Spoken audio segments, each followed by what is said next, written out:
how to affect other people with words. Of all the things I've tried to work on all these years in the personal development field, this has been it, how to communicate well. It has so much to do with the money you earn, with your relationship with your family. It has so much to do with, your value to the marketplace, being able to exchange ideas, get your ideas across, communicate with people, from all walks of life, especially in your field of endeavor. And then all of the other areas, spiritual, social, personal, family, at home. And the things I'm going to cover, hopefully you'll find useful in fine-tuning your ability to touch people with words. So let's start off with this phrase. Words have the ability to work miracles. Words have the ability to work miracles. So now let me give you my definition of a miracle. A miracle is simply something we don't quite understand how it works. It doesn't mean it doesn't work. It means we don't quite understand how it works. So we tend to call it a miracle. But words have that incredible ability to potentially work miracles. First is the miracle of food. Words provide food. Words become bread. Words give life. The other miracle is the miracle of light, creating sight. Because there's two ways to see. One is with your eyes, and the other is with your mind, your consciousness. And words have the ability to create light so that you can see. I said to my Israeli audience last summer, the story of creation is unique. It says, in the beginning, Jehovah spoke and said, let there be light. And there was light. Looks like words create light. Someone says, well, yes, maybe God's words, but humans can get pretty close. What if somebody can't see how they can possibly be successful, and you come along and tell them your story, choosing the best words you possibly can, and when you finish, they say, now I can see. Before I got here, I was blind. Now that you've talked to me, I can see. The lights are going on. Before you got here, I was in the dark. In fact, while you were talking, some things dawned on me. Wow, the sun started coming up. Are words that powerful? And the answer is yes. Words are so powerful to create sight, to create image, to create vision. Your words are valuable in creating sight, not only for yourself to see the future, but especially for your family and the people around you that are within the scope of your own influence. Words are powerful in framing ideas. Words are powerful in launching institutions. America's Declaration of Independence that launched the country. I'm telling you, the founders who wrote the Declaration of Independence signed it like this, to this document, setting out the vision of a new country and its potential. We pledge our lives and our fortunes and our sacred honor. Can words become that powerful that a collection of words put into a document would cause those who wrote those words to sign it, pledging lives and fortunes and sacred honor? And the answer is yes. Words are that powerful. The words of the Christian story, formulated 2,000 years ago, have lasted for 2,000 years and affected the world like no other idea.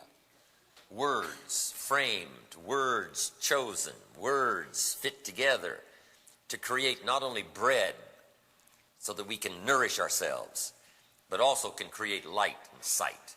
So I want to do my best. Words are clumsy sometimes at best when we try to describe what's going on in our head, let alone our heart. But I'm going to do my best, especially dealing with this subject, communication, how to affect other people with words. So let's get started. If you're ready, say I'm ready. Ready. I'd like to go with all of you wherever you're going, because I think unbelievable things are going to happen when you get wherever you're going.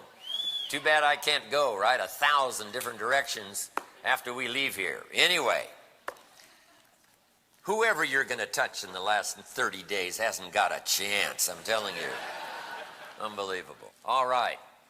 Let's talk first about steps to good communication. I got 4 simple steps to communicate well. All of my stuff is easy to follow. 3s and 4s and 5s. I don't go much beyond that.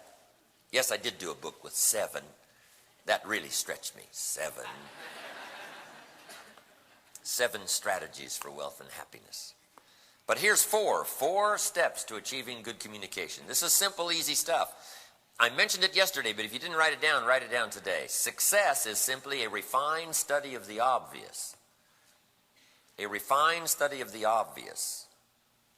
And if we just, deal with the obvious in a refined way, so that number 1, we understand it better, number 2, we learn how to apply it better to all the systems of our life so that they work well, create equities for us. Simple, basic, easy stuff. So the 4 steps to achieve good communication. Here's number 1, have something good to say. That's fairly obvious. If you want to communicate, you got to have something. You cannot speak that which you do not know. You can't deliver what you don't already possess. Right? You can't transmit, from an empty carton, from an empty locality. You got to have something before you can transmit something. So first of all, you got to have something. The key word here is preparation. Preparing to speak well in the future, to accomplish whatever you want to accomplish. Preparation. Now there's 2 parts to preparation. One is with purpose. Why would you like to communicate well? How is it going to serve you? What is the purpose of your studying communication and getting good at it? What full range of accomplishments are you going for? And you're going to use good communication in all that full range of accomplishments. See, that's first of all. You got to say, here's why I want to be able to speak well and talk well and master my language, master the vocabulary. If you've got enough reasons, see, you can do the most extraordinary things. We do not lack the ability nor the capacity to do extraordinary things. But sometimes what we do lack is sufficient power to make us go do the disciplines, to do the studies, to become gifted. And if you've got strong enough reasons, you can learn to do anything if you've got strong enough reasons. And then all of the how and the ways and means are all available. What if you had to be rich? What if you had no choice? To sponsor all the things you wanted to sponsor and to support your family in the manner in which you wanted to support them, to do the things you wanted to do the rest of your life around the world, what if you had to be rich? The question is, well, are there books on the subject? Are there books that teach how to become wealthy? And the answer is yes, there's plenty of books on how to be rich. But if you don't have to be rich, then why bother to read the books? I mean, save yourself the strain. But see, if you have to, we can do the most extraordinary things if we have to. If I said to you, we're going to duplicate this weekend, next weekend, and I'm going to ask all of you to help, but the tab for next weekend is going to go sky high. It's going to cost $5,000 for the weekend. But we're going to teach how to build a corporation, and a lot of other subjects. And for each person that gets 20 people to come to this weekend, I've got a cashier's check waiting for you for $50,000. How many of you could get the folks here? See, it's easy. Then I would say, now I'm going to do some training the next couple of days on how to get those people to my seminar next weekend. You would say, forget the training. Just make sure the check is good. We don't need much training. See, all of us almost say, make it worth my while and see what I can do. All of us, I'm telling you, would say that. Just make it worth my while, and I can do the most extraordinary things if you make it worth my while. But now here's the big challenge. You got to make it worth your own while. You're the one that's got to come up with those visions and incentives and reasons and power. So the first key to good communication is, what are you going to use it for? I mean, there's no use putting yourself through the studies, and learn the extra vocabulary and all the stuff if you haven't got some good, powerful, strong enough reasons to put yourself through the paces. But if you've got powerful enough reasons why you want to communicate, I'm telling you, everybody here has got the capacity to develop the skills. So, preparation with purpose. Now here's the second one, preparation on purpose. Every day preparing, deliberately preparing, conscientiously preparing, not haphazardly, not spasmodically, but deliberately, conscientiously, consistently. So with purpose and on purpose. I wish to get ready to be able to speak well, so that I can be productive in a variety of areas of my life and create those equities that I'm searching for. I'm telling you, that's all possible if you look at it this way. Now, preparing is laborious. I understand that. And for humans, it takes a while to prepare. Human beings takes longer to develop than any other life form. The little wildebeest, when it's born in Africa, I'm telling you, it's only got a few minutes. And as soon as it's born, mother tries to get it to stand up, and it stands up, and it wobbles around, falls back down, stands up, falls back down. The mother keeps nudging it, stand up, you got to get these legs strong, come on, come on, come on. Now the little wildebeest is hungry and wants to nurse, and mother pushes it away and says, no, we haven't got time for that now. The lions, got to get these legs strong. Within less than an hour, the little wildebeest is able to run with the herd. Less than an hour. And escape the lions and have a potential future. Human babies take a little longer. You know, after 17 years, we're not sure they're ready to run with the herd, escape the lions. It seems like it takes so long, that first 3 years, that first 5 years, that first 7, 8, 9 years. Finally, we get into the teens, and finally, gosh, we got a few more years. But then, finally, when that foundation is laid and the preparation is made, then the acceleration can be astronomical. And all of us admire those that have just taken off like a rocket once the foundation finally reached a certain point where it caught fire. And that's what this is all about. First, you got to just do it laboriously. You got to just do it deliberately. Day after day, a little more preparation. This week, a little better than last week. This year, a little better than last year. Then finally, it starts to take off. That's the key here, preparation. Now, let me give you 4 words that'll help you to prepare. Here's the first one, interest. I'm asking you, especially this audience, the best of the best, the cream of the crop, I'm asking you to accelerate if you can, especially the next 5 years getting ready for the turn of the century. Accelerate your interest in everything.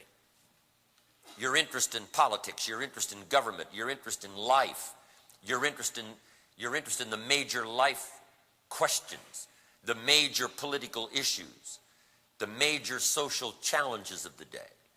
I'm asking you to take a new interest, a more sharpened interest, a more keen interest in everything.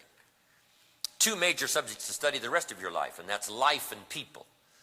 People in all of their aspects, and life in all of its aspects. Be a better student this year than last year. Be a better student the next 5 versus the last 5. Take an interest in what's going on around you. Take an interest in what's going on the other side of the world. We are now affected not just by our neighbors. We are now affected by what goes on the other side of the world. We're affected nation to nation. We're affected industry to industry. We're affected, year to year from everything that goes on around the globe. So be interested in it. Be interested in banks and money and government and society. Be interested in free enterprise. Be interested in all of the complicated issues, not just the easy ones, the complicated ones. Or what are we going to do about creating a better vision for our young people? I'm asking you to be interested in the full menu of the subjects that deal with human nature and government and politics and industry and company and corporation and future. Don't let yourself get lazy here in becoming a better student. So capitalize on your interest. Here's number 2 word, and that is fascination, which goes that step beyond interest. Interested people want to know, does it work? Fascinated people want to know what? How does it work? Below the surface, here's what I see. My interest tells me here's what I see, but my fascination tells me what's going on that I can't see. That's why kids learn so much that first 6, 7 years. They're fascinated, they're curious, they got to know. The sign says, no one under 21 years of age allowed. Kid says, what's going on behind there? Kids are studying, things we ignore. Kids are studying the ants. Adults are walking on them. Kids say, don't walk on these ants. I'm studying them.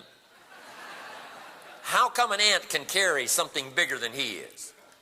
I mean, kids' minds are just zinging all the time. Curiosity. That's how come they amass such a piece of the language and a piece of foundation that'll last them the rest of their lives, that first 6, 7 years. I'm telling you, curiosity. So here's what I'm asking you to do. reawaken your childish curiosity, reawaken your fascination with life and all of its aspects. And here's another little trick I've learned, and that is to turn frustration into fascination. It's just a little trick of the mind, but anybody can do it, practice it. You get a lot more from an occasion if you're fascinated versus frustrated. Even when I'm tempted to be frustrated, I'm fascinated with my own frustration. How come it doesn't take me long to lose my cool? Must be from my father's side. My mother was gentle. Anyway, number 1 is interest. Number 2 is fascination. Here's number 3. This is an important one. Sensitivity. If you want to communicate well, you got to have this experience, sensitivity. In touch with people and their feelings, both their tragedy and their triumph. The full range of human experience. You got to be in touch with that. Sensitivity to where people might be at the moment. Sensitivity to a person's background. Sensitivity to why a person might act as they do at the moment. Sensitivity, trying to see it from someone else's point of view, trying to walk, as the ancient proverb said, in someone else's shoes for a while. Empathy, seeing if you can't understand, even though you don't have the experience. You got to try. If you want to communicate with the full range of possibilities out there, you got to try to understand the full menu of human experience to the best of your ability. Now, you can't really know unless you live it, but let me tell you what you can do. You can try. Me, I've never had any tragedy in my life. What do I know about tragedy? I was an only child. My parents spoiled me. I met Shof when I was 25, was a millionaire by age 31. Did go broke and had to start over, but you know, what else is new? It was no tragedy. So I don't know tragedy. I've never lost one of my children, as some of those did so tragically in Oklahoma City. I don't know what that's like. I don't know tragedy. So what I tried to do back in those early days when I lived in Northern California, I used to go to San Francisco 2, 3, 4 times a year on a special day called my day of education, and go to the Tenderloin. The street of lost souls. In any sizable city's got the street of lost souls. And just go walk where they walk, and go sit where they sit. Go talk to them for a while. Go eat where they eat. I got an education like you wouldn't believe. Now, you can't really know what it's like unless you live in the Tenderloin. But guess what you can do? You can try to understand what it might be to live a tragic life. Not a life of abundance, not a life of prosperity, not a life like you've got in front of you with this grand opportunity, but a life of tragedy and misery and despair. I'm telling you, you got to be in touch. You got to try. Some of the people I met on those occasions, it was unbelievable, the stories I heard. Wow. I met Frank, the bartender. Sleazy little bar. You wouldn't believe this place. Frank sees more tragedy in a week than most people see in a lifetime. And I got to know Frank, neat character. I was there one evening. Frank said, see the lady sitting over there on the bar stool? And I said, yes. He said, how old do you think she is? I said, she's in her 40s. He said, no, she's in her 20s. I thought, whoa. He said, her name is Cookie. He said, Cookie used to be a go-go dancer back in the go-go days. And then she developed this bone disease in her hips and her legs and became crippled. And he said, you know, her go-go days are finished. But he said, Cookie also has a little boy, 5 years old, and he's dying of leukemia. And he said, Cookie comes and sits here most every night trying to play a little music on the jukebox to cheer herself up. And he said, most evenings she gets so wasted that I have to call a taxi to come and take her home. And I thought, Cookie, how come Cookie, you know, can't make it home without help? I fly around the world. I go everywhere. And Cookie has all these tragic things happening in her life. What happened back there 5 years ago, 10 years ago? What happened when she was a child? You know, I was faced with maybe a crossroad, and Cookie went this way and I went this way. What is it that creates such a preponderance of tragedy? Those are good things to ponder, because here's what it'll do. It'll soften your approach. It'll take the caustic edge off your language. It'll deepen your heart and experience, and your experience will run a lot deeper instead of shallow. So here's what I'm asking you to do. Get in touch with all of the aspects of life to the best of your ability. Develop a sensitivity to other people's tragedy. Develop an awareness of the full range, from the high to the low, from the admirable to the despicable we mentioned yesterday. And I'm telling you, that kind of experience, that kind of reach on your part, that kind of willingness to let yourself be affected by a broader range than what you might just normally go through in the course of your own personal life. I'm asking you to deepen your experiences in every way you possibly can. It will put some strength, some power, some awareness, some caring, and some depth in your language that I'm telling you, nothing else will supply unless you become a student in this area, a wider range of human experience. So that's the third word, sensitivity. Here's the fourth word, knowledge. To communicate well, you just have to know. You just got to have the information. Here's what's powerful. Power in communication is when what you say is only the tip of the iceberg of all that you know. And then combined with that, the tip of the iceberg of all that you feel. When you speak, and people get the sense, even though you might have only spoke for 10 minutes, that if the occasion called for it, you could talk for 10 hours. You wouldn't run out of illustrations. You wouldn't run out of depth. You wouldn't run out of something you could reach for, an account that's almost inexhaustible. If people get that sense, now you can't on every occasion tell everything you know, right? The occasion doesn't call for it. But if the people have that sense, if your children have that sense, that what you say is just a piece of all that you feel and all that you know, see, that's what makes communication so powerful. Now, I'm sure all of us have been around some people who very quickly told us more than they knew. I mean, you know, they ran out one story and they're done. Don't let that happen to you. Reach for the depths by working knowledge. That's one of the reasons for keeping a journal, to develop the stories, to develop the phrases, to develop the poetry, to develop the sayings, to develop the questions, to develop the answers. You know, a book full of knowledge that you refer to constantly and keep refreshing your mind so that when the occasion calls for it, you reach it and it's there. Okay? When you get ready to talk, here's what you want to happen. You want to be able to have a verbal check that'll cash, because you have already put the deposits in your mental bank. See, if you're going to write a check, you previously have to put in the deposits.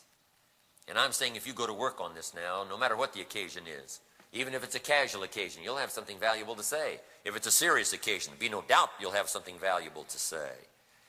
But you got to make these deposits. You got to have the working knowledge. You got to have the vocabulary. You got to have the wisdom, right? You got to have the storing in your heart and soul and mind, this increasing capacity from which to draw when you get ready to speak. Working knowledge. Don't leave this out. This is laborious. Keeping a journal is laborious. Taking notes is laborious. Paying attention is a bit laborious. But let others drift along, being unconcerned, with their fingers crossed, hoping their future will work out well, even though they can't communicate well. But not this serious group. Take this serious. Work at this daily. I've done it ever since all of this was awakened for me at age 25. I ask you to do the same for the rest of your life. Be conscious of bits and pieces of information.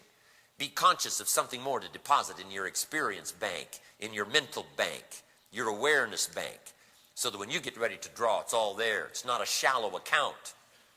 It's plenteous. Okay, so that's number one, have something good to say. You might want to jot these notes down. I developed a little talk once for service clubs, and here was the title. The 4 ifs that make life worthwhile. Here's something good to say. Number one, if that makes life worthwhile is if you learn. You've got to learn about life. You've got to learn about people. You don't have much to offer if you haven't learned. Number two, life is worthwhile if you try. You've got to try something with what you've learned. You can read the book, but now you've got to try it. You can get the instructions, but now you've got to put it into action. Life is worthwhile if you try. When the record book on you is finished, let the record book show your wins, let the record book show your losses, but don't let the record book show you never tried. How would you explain that?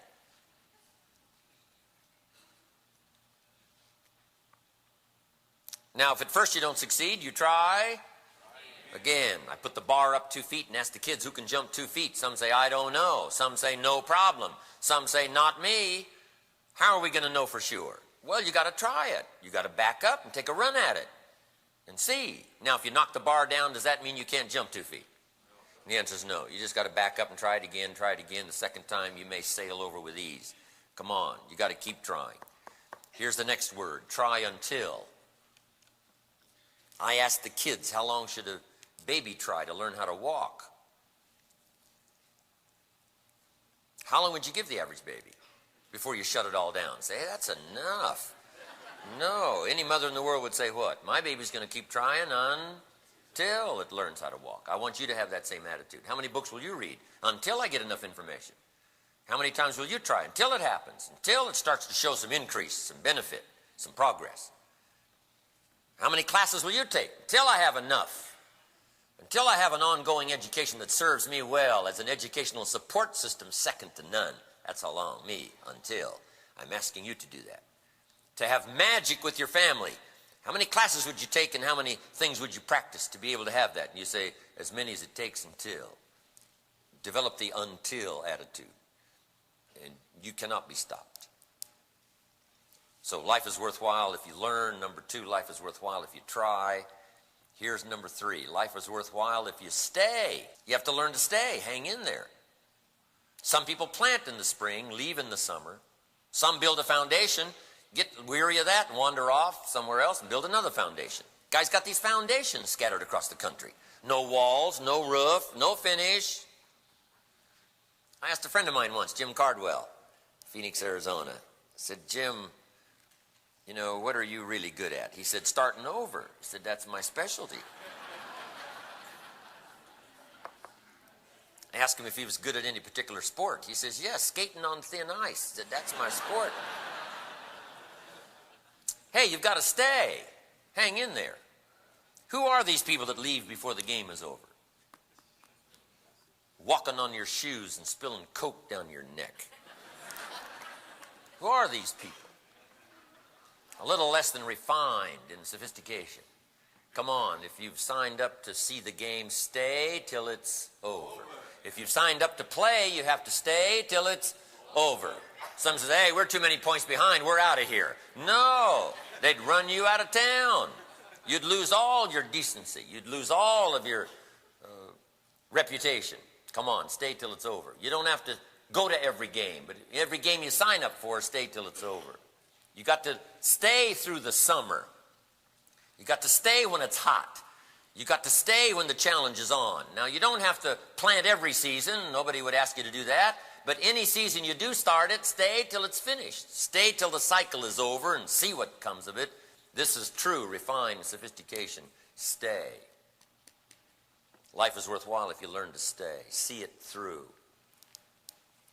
Now, here's the last one. Life is worthwhile if you care. The capacity for human caring is limitless, seemingly. It knows no limit. There are no restrictions on human caring. It's the most unbelievable thing to see at work. When the Oklahoma bombing happened, Robin, people, I'm telling you, that you never thought would care, suddenly did care. It became evident. People from all over the country started jumping on airplanes and jumping in automobiles and heading for Oklahoma City. What an outpouring of caring. Some of it kind of submerged for a while, some of it not on display. But when the occasion called for it, I'm telling you, it was an unbelievable response. And everybody has that capacity. So I'm asking you, life is worthwhile if you care. Now, I wrote this little line. If you care at all, you'll get some results. If you care at all, you'll get some results. If you care enough, you'll get incredible results. See if you can't stretch your caring beyond just what's accepted, beyond just what might be expected, beyond what might be average, especially this audience, beyond average.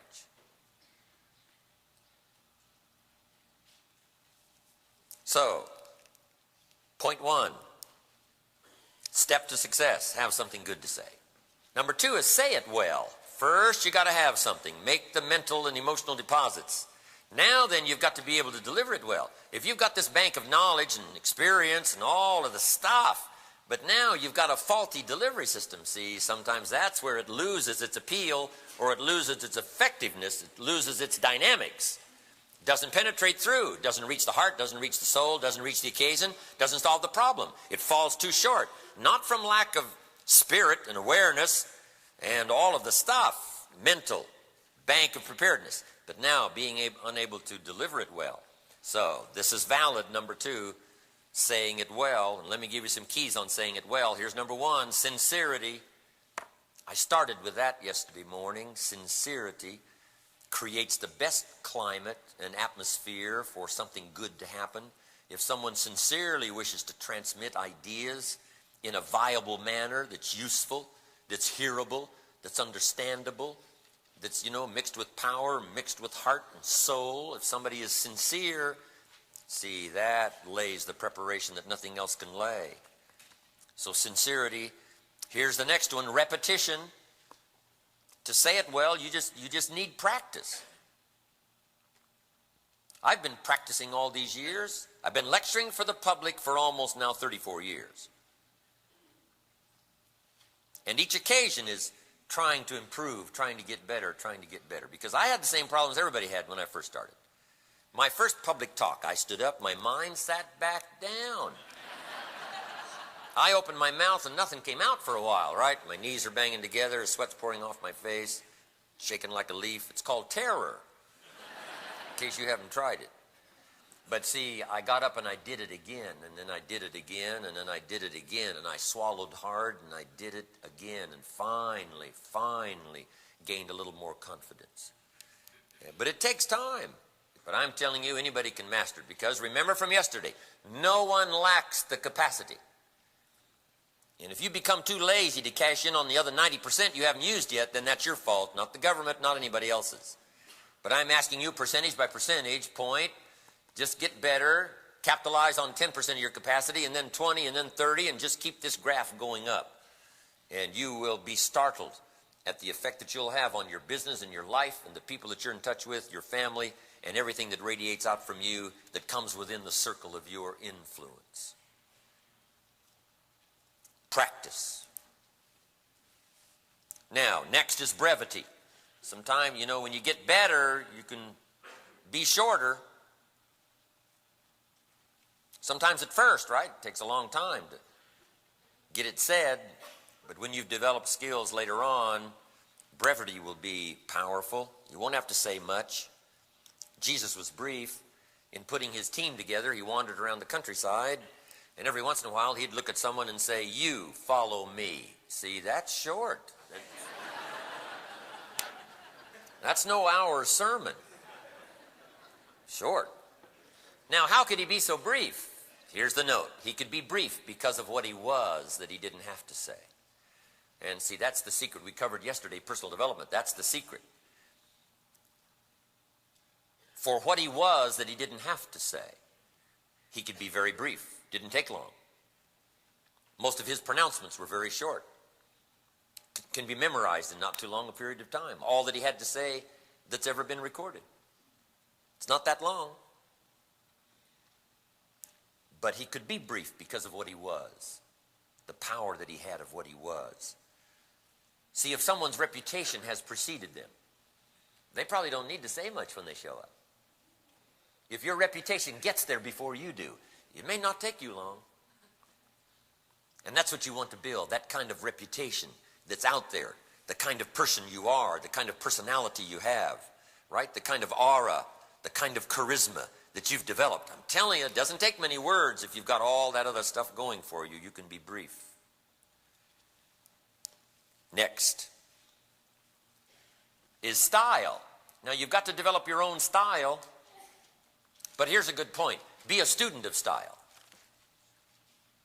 But don't just copy someone. There's about a dozen people that have been close to me over the years. If you knew that dozen people, here's what you would say. A little bit of each of those dozen people shows up in Jim Rohn. Right? He hasn't copied any of them, but sure enough, you can tell he's been influenced by these dozen people. By his actions, by his words, by his mannerisms, right? They've influenced him. And I'm asking you, key phrase, let yourself be influenced by people of reputation, skill, power. Not to copy, not to be like another person. Let it develop in you all that is available in terms of capacity. But let yourself be tutored.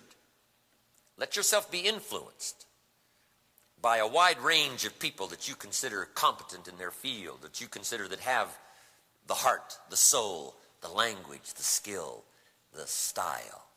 It's important. Because sometimes, the style is important. We could borrow, right? Maybe a little more style from the Italians by being able to make the gestures that sort of back up your words. Frank Sinatra, I'm telling you, a big part of his effect, magical effect on an audience is not just his sound and not just the lyrics, but his style. Nobody does it like Frank Sinatra. Still going at what? I mean, man's ancient. But he's still got what? Style. Yes, he's got sound. Yes, he's got lyrics. Yes, he's got the charisma, but he's also got the style. And it's not overdone. It's Frank Sinatra. You've got to develop your style. Maybe you need to talk a little more with facial expressions. And open up your eyes and let people into the heart of your soul, right? Maybe you need to be a little more forthcoming, a little more open, not quite so hidden, right? Come out a little stronger. Not too strong, but a little stronger. So develop good style. Be a student of style. I've tried to study this all my life. People that I admired that affected people well with language and presence and personality. Wow. So be a student here. Now here's the last part, vocabulary. You just got to have a good working vocabulary. I don't know any way around this. You just can't mumble your way to a fortune. You got to have the stuff. You got to have the meaningful words, vocabulary, a useful vocabulary. I went to work on my vocabulary at age 25, and I'm telling you, I found it very useful. Having only gone to 1 year of college, right, I was somewhat lacking in formal education. So I've tried to make up for that all these years. And one is the study of vocabulary. It's another one of the major books to put in your library, and that's the dictionary. Words are fascinating. Some are Spanish origin, some are German origin, some are Latin origin, some are obvious of origin, right? The word halt, that's not French. It's got to be what? German. So, the study of language, especially your own language, and nothing richer than the English language. So, get you a dictionary, be a student of vocabulary. Some of my friends took a survey once among prisoners, and some rehabilitation program they were looking on. And they weren't looking for this, but here's what they found. There's definitely a relationship between vocabulary and behavior. Startling information. But once you look at it for a while, it becomes obvious. A relationship between vocabulary and behavior. And here's what they discovered. The more limited the vocabulary, the more tendency to poor behavior. Now, when you just stop and think about it for a while, I'm telling you, it makes sense. Here's why. Number one, vocabulary is a way of seeing. If somebody speaks to you, you can only translate what you see and what you hear and what you feel. You can only translate that to the screen of your own consciousness with your present vocabulary. You cannot interpret what's going on in life and what's being said and what's being done. You can't interpret it any better than your present vocabulary allows you to. Don't we often say, with a bit of burden on our heart, how come they can't see it? And maybe this is part of the restriction as to why they can't see it. They don't have an extensive enough vocabulary to see it. It's too limited. What if you could only see the world through this little tiny hole? That's all you had, this little tiny hole to see the world. And somebody said, the world is like this. And you'd say, no, that's ridiculous. That's ridiculous. The world is like this. You say, no. That doesn't even begin to describe the world. This. Now, how come they think it's like this? That's all they can see. And vocabulary either expands or narrows your ability to comprehend, to see the wider range of life's menu, the wider range of possibilities, or the nearness of the dangers. If you can't see, you fall prey. If you can't see, I'm telling you, you are at risk. And not only are you at risk, but you miss the opportunity. If you can't see the opportunity and you can't see the danger, you can imagine the stumbling around all day long that might occur if you just can't see well. So here's what you've got to do. Increase your vocabulary so that you can see better the opportunity. You can see better the how-to. You can see better the nuances. You can see better the little foxes that spoil the vine. You can see better the dangers as well as the full extent of the opportunity that's way out there. Some people can't see what's way out there. Why? They don't have that much scope of vocabulary. So I'm asking you to be interested in the language. Why? Language helps you to interpret what you see and what you hear and what you feel. Now here's the other side. Only by vocabulary can we express what's going on in our head, in our heart. And if you can't express well the questions, if you can't express well how you're feeling, and if you can't see well the opportunities or the dangers, can you imagine the frustrated life you would probably live? And your life gets to be smaller and smaller because you can't see, you can't see, you can't see. Your life gets smaller and smaller. Finally, you only need a place 10 by 12 to live because your world is not much bigger than that. So I'm asking you, if you want the full expanse of opportunity to strike your consciousness, you got to have a good vocabulary, or you've got to work your vocabulary. Some words you've known and you've forgotten, or some words, right, that need to be dusted off and utilized. So the gate of the soul is vocabulary. Words are the open gate or the closed gate. And I'm asking you to have a wide open gate so that the words can reach your consciousness and paint a picture beyond imagination. See, when you're young and your vocabulary is small, some of those times are crucial. When you just can't see it, you just can't see it. Adults say, come on, come on. They say, this is all I can see. And that period of time between when their vision is restricted and when finally they can see more of the dangers and the opportunities, I'm telling you, that is called crucial time. One of my stepsons, Bruce, and I are riding our motorcycles on the Jeep trails up at Clear Lake. And it was a beautiful day, and the sun was about to go down. And I'm out in the lead. You know, I stopped and taken off my helmet. Bruce comes flying up behind. He's about 11 years old, 11, 12. And the sun was just going down.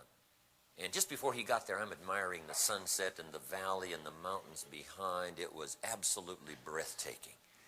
And so Bruce comes up. He takes off his helmet and walks up beside me. And I said, Bruce, take a look at this sunset. Isn't this the most magnificent sight you've ever seen in your life? And he said, you know, it's getting a little late. We better get going. I thought, wow. How come this magnificent sight doesn't strike him like it strikes me? How come he's not overwhelmed by the beauty of all of this? And then it dawned on me. When you're young, with this palette of colors to paint these pictures on the screen of your mind, you've only got just a few colors. At age 12, 11. And see, as your life unfolds and as your vocabulary increases and your experience increases, now you have many, many, many, many, many more colors on this palette with which to paint these pictures on the screen of your mind. So I'm asking you to practice that. Vocabulary. Practice keen concentration on getting things through the gate of vocabulary so that they reach your consciousness. And paint for you opportunity. And paint for you danger. How-tos. All of that stuff mainly comes through vision.